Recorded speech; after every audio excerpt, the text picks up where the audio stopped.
The alarm bells rang through the massive space station like thunder, deep, heavy sounds that made the metal walls shake. Ambassador Zethrix pressed his six-clawed hands against the cold table and tried to stay calm. Around him, dozens of alien beings sat in the great council room. Their eyes were wide with fear. The Galactic Council had not met like this for over 100 years, not since the Void Wars ended. But today was different. Today brought news that made even the strongest warriors tremble. "Show us the message again," said Senior Counselor Methes. Her voice was soft, but everyone could hear the worry in it. She was old, even for her people. Her blue skin had turned almost white with age, and her large black eyes had seen many terrible things, but nothing like this. The giant screen above them flickered to life. Static filled the air with crackling sounds. Then a voice came through, broken and scared. "This is Colony Ship Nexus 7. We are under attack. Repeat, we are under attack. The ships are massive. We have never seen anything like them. They are not responding to our calls. They are not asking for surrender. They are just ... The voice stopped, then came screaming. Then nothing. When did we receive this?" asked General Koroth. The big reptile creature's scales were bright red, which meant he was angry. His people had been warriors for thousands of years. They did not scare easily. 3 days ago, replied the communications officer. From the Outer Rim, Sector 7 Alpha, and since then? Nothing. Complete silence from all colonies in that area. Zethrix stood up slowly. His people, the Vorthans, had ruled this part of space for 500 years. They were proud and strong. They had never lost a war. "This is clearly some kind of mistake," he said. "Pirates, maybe, or rebels from the outer worlds." But Methes shook her head. "Did you hear what the message said at the end? Before the transmission cut off?" Everyone looked at her. The room was so quiet they could hear the hum of the station's engines. "The human ships," she whispered. "That's what the voice said." "The human ships," Zethrix laughed. It was not a happy sound. "Impossible. The humans are dead. We made sure of that 200 years ago." "Did we?" Methes asked. Her black eyes stared right at him. "Did we really?" The room erupted in noise. Voices talking over each other in dozens of different languages. Some angry, some scared, all confused. Silence. General Koroth's voice boomed across the room. Everyone stopped talking. "Counselor Methes, explain yourself." The old being stood up. Her thin body seemed to glow with a strange light. "My people are old, older than most of yours. We remember things, ancient things.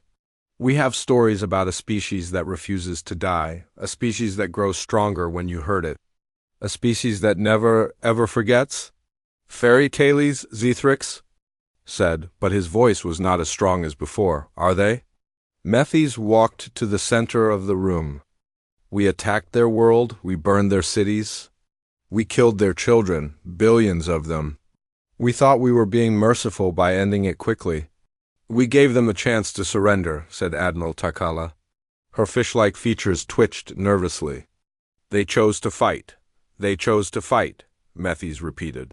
"Yes, they did. And when we glassed their planet, when we turned Earth into a ball of molten rock, what did we see?" No one answered. "Escape pods?" "Hundreds of them, thousands, flying away into deep space. We hunted some down, yes, but not all. We could never find them all." The communications officer suddenly looked up from his station. His face was pale. "Counselor, we're getting something from the long-range sensors." "What kind of something?" General Koroth demanded. "A ship, a big one. Coming from the direction of Sol System. Sol System. Where Earth used to be?" The room went dead quiet again. "How big?" Zethrix asked. The officer's hands shook as he worked his controls. I'm not sure these readings are right. The computer says it's 50,000 meters long." "That's impossible," Admiral Takala said. "No ship has ever been built that large." "The mass readings are even stranger," the officer continued. "It's showing up as heavy as a small moon." Methes closed her eyes. When she opened them again, they seemed to glow. "It's them. They're coming home. Even if it is humans, Zitherix said, it's just one ship. One ship against the entire galactic defense fleet. They can't be that foolish. Can't they? Methes turned to face him. Think about it. They've had 200 years. 200 years alone in the cold dark between stars? 200 years. To think about what we did to them. 200 years to plan. To build, to grow angry. The alarm bells started ringing again. This time louder. The communications officer jumped up from his chair. Emergency transmission from the border worlds. Put it through, General Koroth ordered. The screen flickered again. This time the voice was clear. Too clear. Like it was coming from right next to them. Galactic Council. The voice was human, female, cold as space itself. This is Captain Sarah Chun of the human warship Retribution's Dawn. We are coming home. The transmission cut off. The room was silent except for the sound of breathing. Dozens of different species. All breathing hard with fear. Get me the defense fleet, General Koroth said. His red scales had turned dark purple. All of them, every ship we have. Sir, the communications officer said quietly, there's more. More what? The ship isn't just moving toward us. It's moving fast. Faster than anything should be able to move. How fast? At current speed, it will reach the core worlds in less than a week. Zithrix felt something cold crawl up his spine. Around the room, other council members were whispering prayers in their ancient languages. Admiral Takala was already calling her fleet commanders, but Methes just stood there, staring at the dark screen where the human's face had been. What are you thinking? Zithrix asked her. She turned to look at him. For the first time in all the years he had known her, he saw something. In her eyes that terrified him, it was not fear. It was certainty. I'm thinking, she said slowly, that we should have made sure they were all dead before we stopped looking. The station shook slightly as ships began launching from the docking bays. The defense fleet was mobilizing. But everyone in that room knew the same thing, even if they would not say it out loud. The humans were coming, and this time they were not coming to surrender. Outside the great windows of the council chamber, stars twinkled in the endless dark. Somewhere out there, moving through the void like a nightmare made real, was a ship full of ghosts. Ghosts who remembered fire falling from the sky. Ghosts who remembered the screams of their children. Ghosts who had spent 2 centuries becoming something else. Something worse than death. The galaxy was about to learn what happened when you tried to kill humanity and failed. It was about to learn that some things should never be awakened. And it was far too late to go back. The space around Kepler Station had been empty for 1,000 years. Nothing but cold stars and floating rocks. The early warning sensors had watched this empty area for decades without seeing anything interesting. Just the usual cosmic dust. And radiation from distant suns. Then reality broke. First came the gravitational waves. Massive ripples in space itself that made planets wobble in their orbits 3 systems away. The sensor stations started screaming warnings as their instruments went crazy. Numbers that should not exist flashed across screens. Energy readings that broke every known law of physics. Then came the light, not normal light from engines or weapons.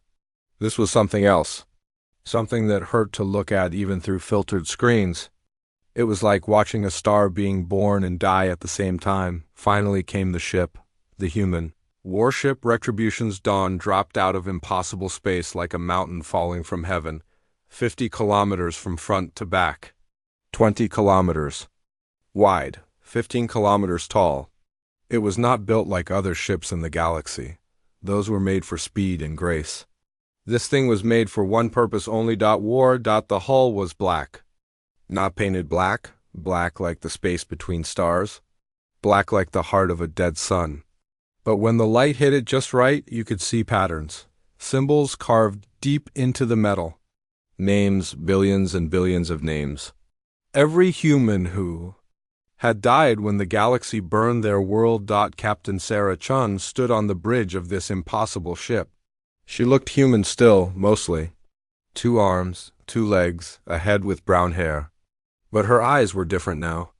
They glowed with a soft blue light. The same light that came from the walls around her. The same light that pulsed through tubes and cables like blood through veins. Status report, she said. Her voice was quiet, but it carried through the entire ship. Every human on board could hear her, no matter where they were. All systems functioning. At optimal levels, reported Commander Torres. He had been her friend once, back on Earth, back when Earth still existed. Now he was something more, something changed. Like all of them, gravitational anchors are holding position. The local star system is stable. Casualties from the jump? None. The ship absorbed all transition stress, Sarah nodded. 200 years of work. 200 years of taking their broken escape pods and building them into this? Taking their rage and grief and turning it into technology that should not exist. They had learned things in the dark between stars. Terrible things. Wonderful things. Begin deep scans of the local systems. She ordered. I want to know everything, every planet, every station, every ship, every life form. The bridge crew moved with perfect coordination. They did not need to speak out loud anymore. The ship connected them all. Their thoughts flowed together like water finding its level. They had become something new during their long journey home. Still human, but more than human, the main screen lit up with data. Star charts, population centers, trade routes, military positions, all the information they needed to plan their revenge. Captain, said Navigator Kim. Her body was more machine than flesh now, but her mind was still sharp. We're detecting massive energy signatures throughout this sector. Looks like they've built up their defenses significantly since we left. Of course they have, Sarah said. They've had 2 centuries of peace to build walls and weapons. They thought they were safe. She walked to the great window that looked out into space. In the distance, she could see the lights of colonies and space stations. Millions of beings going about their lives. Working, playing, loving, dreaming. Just like humans used to do, before the fire fell from the sky. Communications, she said. Open a channel to the nearest inhabited world. Channel open, Captain. Sarah took a deep breath. The first words she would speak to the galaxy that murdered her people. She had practiced them for 200 years. Citizens of Kepler Prime, this is Captain Sarah Chun of the human warship Retribution's Dawn. You probably thought we were extinct. You were wrong, she paused. Somewhere on that distant world, billions of aliens were probably staring at their screens in shock and terror. 200 years ago, your people came to our world. You demanded we surrender. We refused. So you burned our cities. You killed our children. You turned Earth into glass and ash. The ship around her began to hum, a low, deep sound that made the hull vibrate. The sound of controlled fury. You thought that was the end? You thought you had won. You went back to your homes and your families and forgot about us, but we did not forget. We never forget. Commander. Torres appeared beside her. His face was grim. Captain, we're detecting fleet movements throughout the sector. Looks like they're mobilizing against us. Sarah smiled. It was not a pleasant expression. Good. I was hoping they would try to fight. She turned back to the communication channel. We have spent 2 centuries in the dark, building, learning, growing. We have become something you cannot imagine. Something you cannot stop. The sensors showed hundreds of ships moving toward them, warships from a dozen different species. Fast. Attack craft, heavy cruisers. Even a few of the massive dreadnoughts that had helped destroy Earth. Look at your instruments, Sarah continued. Look at our ship. Look at the impossible readings. We are not the same species you tried to exterminate. We are something new, something your weapons cannot touch. She gestured to her crew. Demonstrate our capabilities. The ship's weapons came online. Not energy weapons or missiles like other ships used. These were something else entirely. Reality manipulation systems, gravity crushers, quantum disruptors, weapons that rewrote the laws of physics in small areas of space. They fired a single shot at an empty asteroid floating nearby. The rock did not explode. It simply ceased to exist. One moment it was there, The next moment, it had never been there at all. Even the light that had bounced off it vanished from history. "We have visited the other colonies in this sector," Sarah said. Her voice was getting colder. "Nexus 7, Haven Station, the mining worlds. They resisted. They begged. They offered to surrender. But surrender was not what we came for. The alien fleets were getting closer now. Thousands of ships forming battle lines, preparing to fight. Sarah almost felt sorry for them, almost. We came for justice. We came to collect the debt owed in human blood. We came to show you what happens when you try to kill something that refuses to die." She closed the communication channel and turned to her crew. They were all looking at her with expressions of grim satisfaction. They had waited so long for this moment. "Status of the approaching fleets?" she asked. 3,000 ships, reported. Lieutenant Walsh, all major species represented. Vorthons, Saurians, Ethereals, Aquatics. Looks like they're taking us seriously, as they should. Sarah walked back to her command chair. It was not really a chair anymore, it was part of the ship. When she sat down, cables and neural links connected her directly to the vessel's mind. She could feel its power flowing through her. The combined will and fury of every human who had ever lived. "All hands prepare for combat," she announced. "This is not a battle, this is not a war, this is an execution. We are the executioners, they are the condemned." The great ship began to move, not with engines like normal vessels. It bent space around itself, folded reality, moved from one place to another without crossing the distance between. The alien fleets fired as soon as they saw them coming. Planet-cracking weapons, Starkiller missiles, energy beams that could slice moons in half. Enough firepower to destroy entire solar systems. The human ship did not even slow down. The weapon struck its hull and simply disappeared, absorbed into the black metal like raindrops into an ocean. The ship's shields were not energy barriers. They were something else. Something that turned incoming attacks into fuel for its own systems. Sarah felt the ship growing stronger with each hit, fed by the very weapons meant to destroy it. She smiled again. This time there was no sadness in it at all. "Return fire," she ordered. The galaxy was about to learn what 2 centuries of human rage could build. Admiral Cathara had commanded fleets for 60 years. She had fought in the border wars. She had crushed pirate armadas. She had seen worlds burn and stars die. Her reptilian features were marked with scars from a dozen battles. She was known throughout the galaxy as the Iron Scale, the admiral who never retreated. But now, staring at the human ship on her main screen, she felt something she had not experienced in decades: fear. "All ships maintain formation," she ordered through gritted teeth. Her voice carried to 3,000 vessels spread across the void, the largest battle fleet ever assembled. Ships from 40 different species, united in one purpose: stop the humans. The first armada stretched for hundreds of kilometers. Massive dreadnoughts that could crack planets. Fast destroyers with weapons that could cut through any armor. Support ships carrying enough firepower to glass entire solar systems. Every captain was a veteran. Every crew was elite.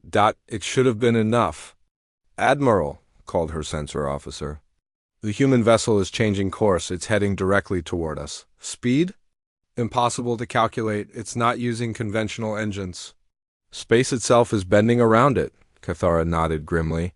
She had read the old reports about human technology. Even 200 years ago, they had been innovative, creative, dangerous. What had they become during their exile? "Open a channel to all ships," she ordered. "This is Admiral Cathara to all commanders. Target the human vessel. Prepare to fire on my command." 3,000 ships turned their weapons toward the approaching nightmare. Energy cannons that could melt asteroids.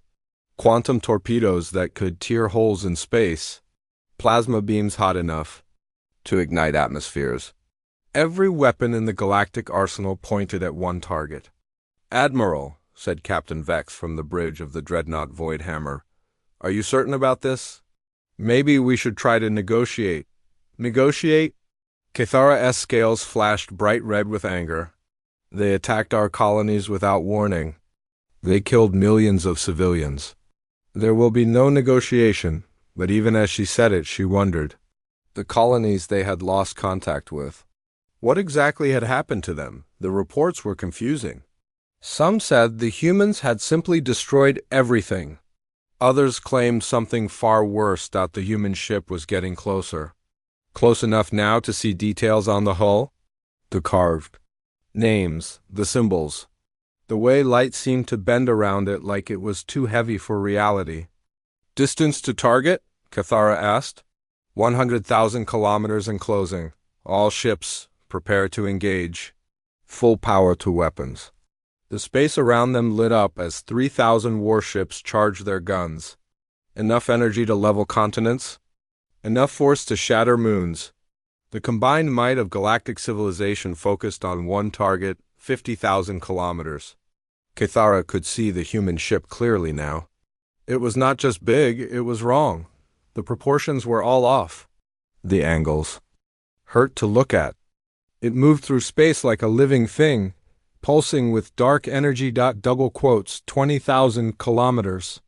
Admiral, the communications officer said suddenly. We're receiving a transmission from the human ship. Put it through. The screen flickered. Captain Sarah Chun's face appeared. She looked human, mostly, but her eyes glowed with cold blue light. When she smiled, Cathara felt ice in her veins. Admiral Cathara, the human said. I know who you are. You were at Earth, you commanded the Third Strike Group, you personally fired the missiles that destroyed New Tokyo. Cathara's blood turned cold. How could she know that? Those records were classified at the highest levels. We remember everything, Sarah continued. Every ship, every captain, every trigger pulled. We have had 200 years to study your records, to learn your names, to plan your punishments. You are outnumbered 3,000 to 1, Cathara snarled. Surrender now and we might show mercy, Sarah laughed. It was not a sound that should have come from a human throat. Mercy? Like the mercy you showed our children? The transmission ended. 10,000 kilometers, called the sensor officer. All ships, Cathara ordered. Fire. 3,000 warships fired at once. The void exploded with light. Energy beams lanced across space. Missiles streaked toward their target. Quantum weapons tore holes in reality itself. It was the most devastating attack in galactic history. The human ship vanished in a ball of nuclear fire. For a moment there was silence on every bridge. Had it worked? Had they actually destroyed the monster? Then the fire cleared. The human ship hung in space, completely undamaged. Its black hull had not even been scratched. But something was different. It was glowing now, pulsing with absorbed energy, growing brighter with each passing second. Impossible, Cathara whispered. Admiral, her weapons officer called out. Our energy readings are dropping. All ships reporting power drain. Cathara looked at her instruments. The ship's power was dropping fast. Not just her ship, every ship in the fleet. Their weapons were going dark. Their engines were stuttering. Their life support systems were failing. What's happening? The human ship, the science officer said in a shaking voice. It's draining our power. All of it. Everything we fired at it, every bit of energy in our systems, it's pulling it all in. On the screen, the human vessel was growing brighter, fed by the energy of 3,000 ships, powered by their own weapons. Then it began to move, not toward them. Through them, the massive ship accelerated directly into the center of the fleet formation. Cathara watched in horror as it approached the dreadnought Stellar Pride. The huge warship tried to turn away, but its engines were dead. It hung helpless in space as the human vessel bore down on it. The collision should have destroyed both ships. Instead, the human ship passed through the dreadnought like it was made of smoke. Cathara saw the crew of the Stellar Pride screaming on the emergency channels as their ship simply ceased to exist around them, not destroyed, erased, gone as if it had never been built. All ships, emergency retreat, Cathara ordered. But most of her fleet could not move. Their engines were dead. Their power was gone. They hung in space like toys waiting to be broken. The human ship continued its impossible path through the fleet. Every vessel it touched vanished, not exploded. Not torn apart, simply deleted from existence. Hundreds of ships, thousands of crew members, gone in seconds. "Admiral," the communications officer called out, "we're receiving surrender requests from dozens of ships." "Tell them to save their breath," Cathara said bitterly. "The humans are not accepting surrenders." She was right. Even ships that shut down their weapons and broadcast surrender codes were destroyed. The human vessel moved through the fleet like death itself, taking everything it touched. Dr. Vex's voice crackled over the com. "Admiral, the Void Hammer still has partial power. We could try to ram them." "With what?" Cathara replied. "They pass through the stellar pride like it was air. Ramming them would be suicide. Maybe that's the point." Cathara watched as more ships vanished. The greatest fleet in galactic history was being destroyed by a single enemy vessel, not defeated, not outfought. Simply erased. "No," she said finally. "Signal general retreat. All ships with power fall back to the outer system. We need to warn the Council." "But Admiral ... that's an order." "Move!" The surviving ships began their retreat. Less than 500 vessels out of 3,000. Cathara's flagship was one of the lucky ones. Its engine still worked barely. As they limped away from the battlefield, she turned for one last look at the human ship. It hung motionless in space, surrounded by debris and empty space where her fleet had been. But that was not the worst part. The worst part was the transmission she received as they fled. Captain Sarah Chun's face appeared on screen again. This time she was not smiling. "Tell your council," the human said. "Tell them we are coming. Tell them we remember every world they burned, every child they killed, every life they took." The transmission paused. In the background, Cathara could see other humans on the bridge. They all had the same glowing eyes, the same cold expression. "We have visited your outer colonies," Sarah continued. "We have judged them. Now we come for the core worlds, for your capitals, for your leaders." She leaned forward and her eyes blazed brighter. "We come for those who ordered our extinction. We come for justice, and we will not stop until every debt is paid." The transmission ended. Cathara stared at the black screen for a long moment. Behind her, the bridge crew worked frantically to maintain their failing systems. "Admiral," her navigator called out. "Course for the core worlds?" Cathara nodded slowly. "Best possible speed. And send a message ahead. Tell them the first armada is gone. Tell them the humans are coming." She did not tell them the rest. She did not tell them that humanity had become something beyond their understanding. Something that could not be fought with conventional weapons. Something that had spent 2 centuries becoming the perfect instrument of vengeance. The galaxy was about to learn what happened when you tried to kill a species that refused to die, and Cathara had the terrible feeling that she would not live to see how the story ended. Vorthan Prime was the jewel of the galaxy. 15 billion beings lived on its gleaming surface. Crystal cities that reached toward the clouds, floating gardens that spanned continents. Oceans of pure blue water where children of a dozen species played in the sun. It was also the world that had given the order to burn. Earth. Emperor Vaxil stood on his balcony high above the capital city. He was old now, but he remembered that day 200 years ago. He had been young then, proud, certain that the humans were a threat that had to be removed. Now he watched the sky and waited for death to come from the stars. "Your Majesty," called his aide from behind him, "the evacuation ships are ready. We can have you off-world in 30 minutes. Vaxil did not turn around. And go where? They found the colonies on the rim. They destroyed the first armada. They know where every Vorthan lives.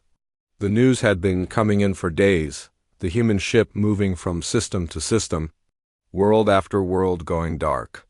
Not destroyed in the way they understood destruction, something worse. Something that left the planets changed in ways that hurt to think about. "The defense platforms are fully operational," the aide said hopefully. Planetary shields are at maximum power. The orbital stations have enough firepower to destroy fleets. Vaxil finally turned around. His 4 eyes were sad and tired. Did you see what happened to Admiral Cathara's fleet? 3,000 ships, the best weapons in the galaxy, gone in minutes. He walked past his aide into the palace. The hallways were empty now. Most of the staff had fled when they heard the humans were coming. Only the most loyal remained, and even they looked terrified. In the war room, General Thizes was barking orders at a dozen different screens. The old warrior's scales were bright purple with stress. He had fought in every major conflict for the past century. But this was different from anything he had ever faced. Status report, Vaxil asked. Old defense platforms online, Thizes replied. We have 200 orbital weapon stations. Each one can crack a moon. The planetary shield grid is powered by the core itself. Nothing should be able to get through. Should, Vaxil repeated, but will it? Before Thizes could answer, alarms began ringing throughout the palace. Red lights flashed. Emergency broadcasts echoed through the halls. Contact, called the sensor. Operator, single ship approaching from the outer system. On the main screen, space bent and twisted. Reality folded in on itself like paper being crumpled. Then the human warship appeared, hanging in the void like a black wound against the stars. Distance? Thizes asked. 1,000,000 kilometers and closing. Vaxil stared at the image. Even at this distance, the ship looked wrong, too big, too dark, like a piece of the void between galaxies had come to visit. Open a channel, he ordered. The screen flickered. Captain Sarah Chun's face appeared. She looked different than in the previous transmissions, older somehow, more tired. But her eyes still burned with that terrible cold light. Emperor Vaxil, she said. Her voice was calm, almost gentle. Do you remember me? Vaxil frowned. We have never met. No, but you knew my grandfather. Captain James Chun of the colony ship New Hope. You had him executed when he refused to surrender Earth's children. The Emperor's blood turned to ice. He did remember. A stubborn human captain who had died cursing the Vorthan Empire. That had been over 2 centuries ago. I was there, Sarah continued. A child hiding in the cargo hold of his ship. I watched through the security cameras as your soldiers killed him. I heard his last words. Vaxil could not speak. He said that humanity would remember, that we would come back for you. You laughed at him, called him a fool, said his species would be extinct within the day. The transmission paused. In the background, Vaxil could see the bridge of the human ship. Crew members who looked human but moved wrong. Too smooth, too coordinated, like parts of a single organism. We are not extinct, Sarah said. We are something else now. Something you made us become. What do you want? Vaxil asked. His voice was barely a whisper. Justice, payment, the same mercy you showed our children. The transmission ended. General Thizes immediately started shouting orders. All platforms target the enemy vessel. Charge all weapons. Raise the planetary shields. The space around Vorthan Prime lit up as 200 orbital weapons platforms came online. Each one was the size of a small city. Each one carried enough firepower to level continents. The combined energy output could have shattered moons. The platforms fired as one. Beams of pure energy lanced across space. Quantum torpedoes that could tear holes in reality. Weapons that had taken centuries to perfect. The human ship absorbed them all, just like before. The energy vanished into the black hull, but this time, something different happened. The ship began to change. Its surface rippled like liquid metal. Strange appendages grew from its sides. Tendrils of dark energy reached out toward the defense platforms. General, the sensor operator called out. The platforms are going dark. One by one, the massive weapons stations stopped firing. Their lights went out. Their power systems failed. 200 orbital fortresses that had defended the system for centuries became lifeless hulks of metal. Impossible, Thizes breathed, but it was happening. The human ship was draining power from everything around it. Not just weapons, everything, the space stations. The orbital cities, even the planetary shields were flickering. Your Majesty, the communications officer said urgently. We're receiving transmissions from the surface cities. They're reporting power failures across the planet. Vaxil watched in horror as the lights of his capital city began going out one by one. 15 billion people plunged into darkness, not because their power plants had failed, but because something was pulling the energy away, feeding on it. General. Evacuation order, he commanded. Get everyone off the planet. Now, sir, the transport ships have no power. Nothing is working?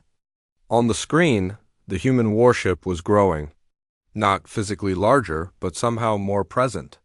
More real, as if it was becoming more solid while everything else became less so. Then Captain June's voice echoed across every communication system. On the planet, every screen, every radio, every personal device. Her words reached 15 billion ears at once.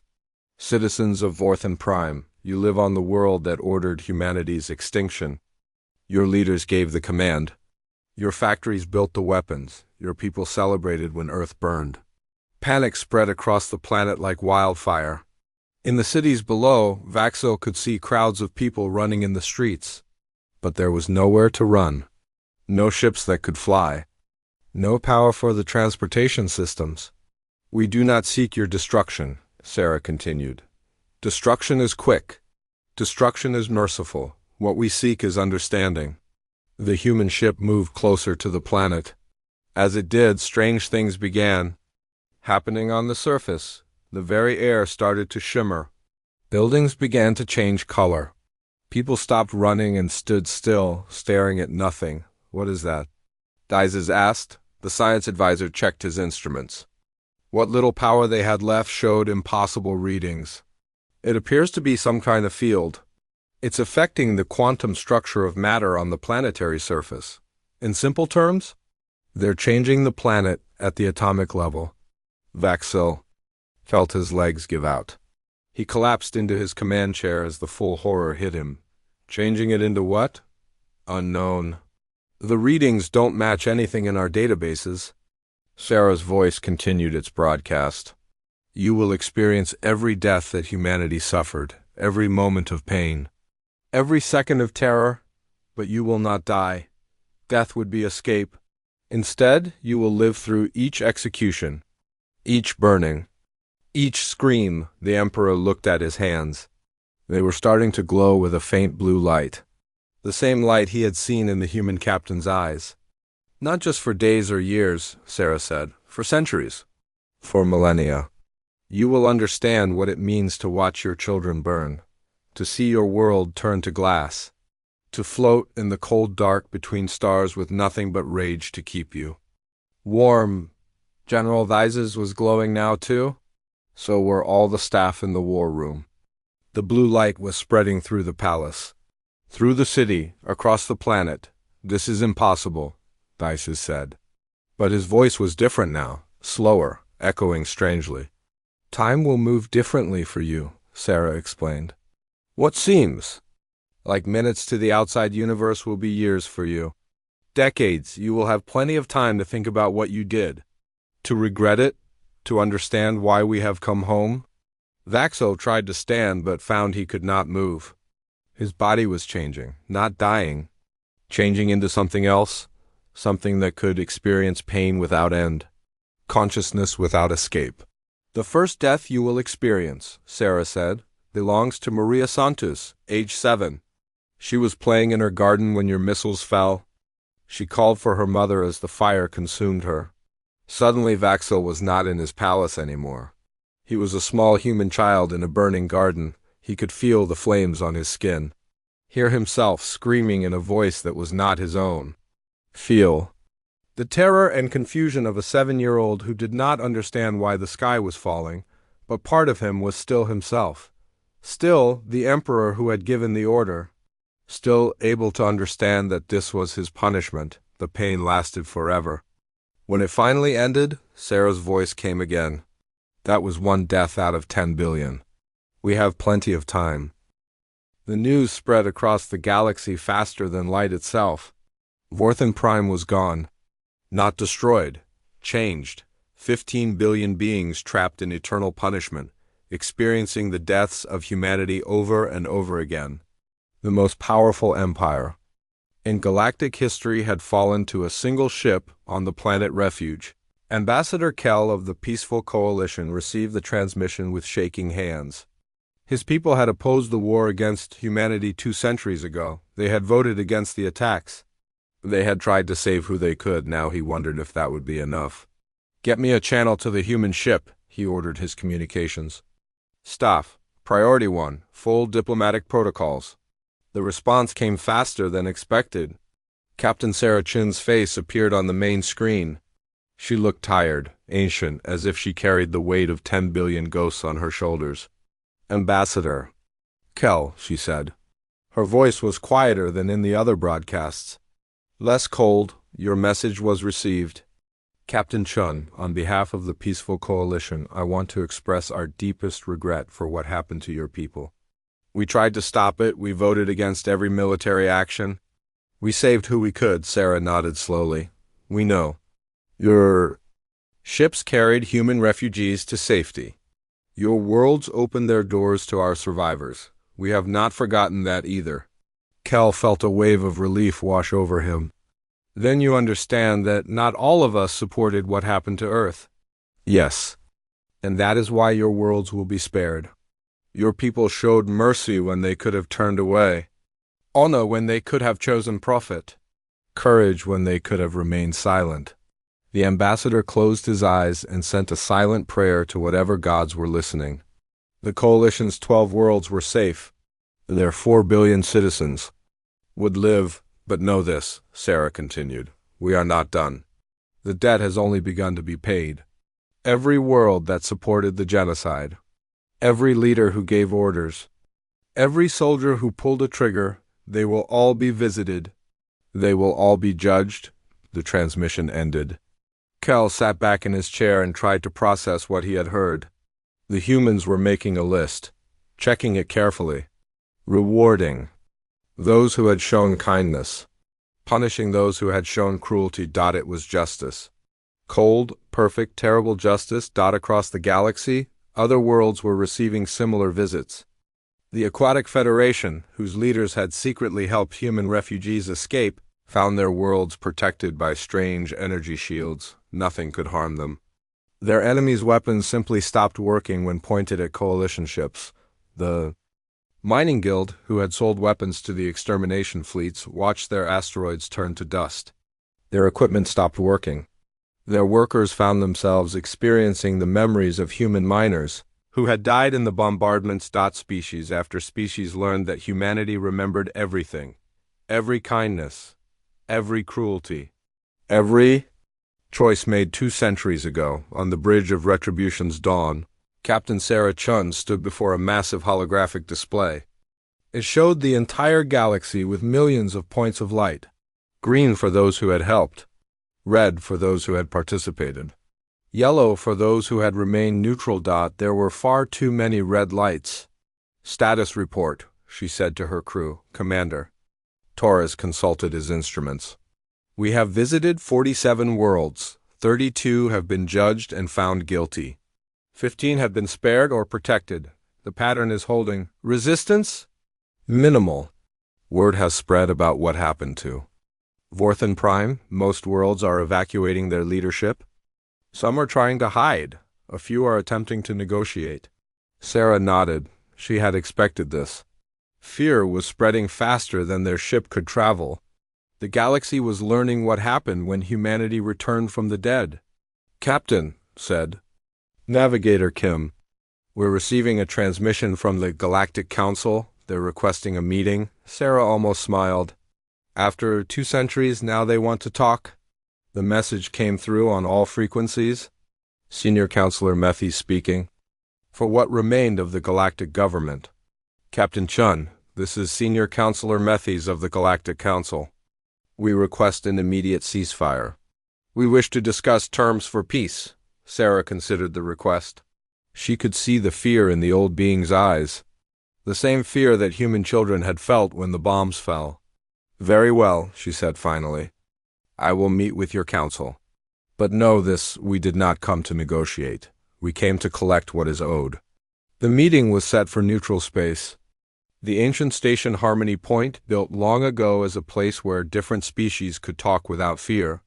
Sarah arrived alone, her ship hanging in the void like a dark moon. The council chamber was nearly empty. Most species had fled rather than face humanity's judgment. Only a dozen beings remained, representing those who still hoped for mercy or those too proud to run. HYS stood as Sarah entered. The old ethereal looked even more ancient than before, her blue skin pale with worry. Captain Chun, thank you for coming. Sarah took her place at the center of the chamber. She had not brought guards, she needed none. Her ship was connected to her thoughts. If these beings tried to harm her, they would find themselves facing the same fate as the war fleets. You wanted to talk, she said simply. Talk? General Koroth of the Saurians was the first to speak. His red scales were dark with shame. What do you want? What will it take to end this? End this? Sarah turned to look at him. General, you commanded the Third Army. You personally led the assault on Luna Colony. You watched 2 million humans die and called it a good day's work. Koroth's scales turned pale. That was war. Orders were given. I was a soldier. You were an executioner, and now you will be judged as one. The general started to say something else, but Sarah silenced him with a look. When she spoke again, her voice carried throughout the chamber. For 200 years we drifted in the void. We had nothing but each other and our memories. We remembered. Every face, every name, every world that burned. We used that pain to build something new, something you cannot fight, something you cannot stop. She gestured toward the great windows that looked out at her ship. We became justice itself. We became the answer to every mother who cried for her children, every father who died protecting his family, every child who called out for help that never came. Ambassador Zethrix tried to interrupt. But surely some accommodation can be reached, some compromise. Sarah looked at him with those glowing blue eyes. Ambassador, your people built the bombs that cracked our moon. Your factories produced the ships that glassed our cities. Tell me, what compromise did you offer our children when they begged for their lives? Silence filled the chamber. This is not revenge, Sarah continued. Revenge is emotional. Revenge is quick. This is justice. Justice is patient. Justice is thorough. Justice remembers everything. Methy stepped forward. Then what happens now? Do you destroy us all? Some of you, yes. Those who showed no mercy will receive none. Those who committed genocide will experience it themselves. Those who killed children will understand what it means to watch innocence die. She paused, looking at each being in turn. But those who showed kindness will be protected. Those who tried to stop the slaughter will be rewarded. Those who helped our people when they could have turned away will find their worlds shielded from all harm. The old ethereal nodded slowly. And what of the future? What happens when your justice is complete? For the first time, something like sadness crossed Sarah's face. When every debt is paid, when every wrong is balanced, we will sleep. We will become guardians in the dark between stars, watching, waiting, making sure that no species ever again faces extinction at the hands of those who fear them. She turned to leave, then stopped. But know this. Humanity is no longer the species you tried to destroy. We are something new now. Something that cannot be killed, cannot be stopped, cannot be forgotten. We are the consequence of your choices. We are the price of genocide. She walked out of the chamber, leaving behind beings who finally understood what they had unleashed upon the galaxy. Outside, her ship waited in the void. Inside its hull, the consciousness of 10 billion humans lived on, guiding their journey through the stars. They would visit every world, judge every leader, balance every wrong. The galaxy had tried to write humanity out of existence. Instead, they had written humanity into legend, and legends, Sarah knew, lived forever. The warship of humanity turned toward the next star system on their list. Behind them, the galaxy watched and waited and learned to fear the sound of human voices calling. From the dark, justice had come home, and it would never leave again.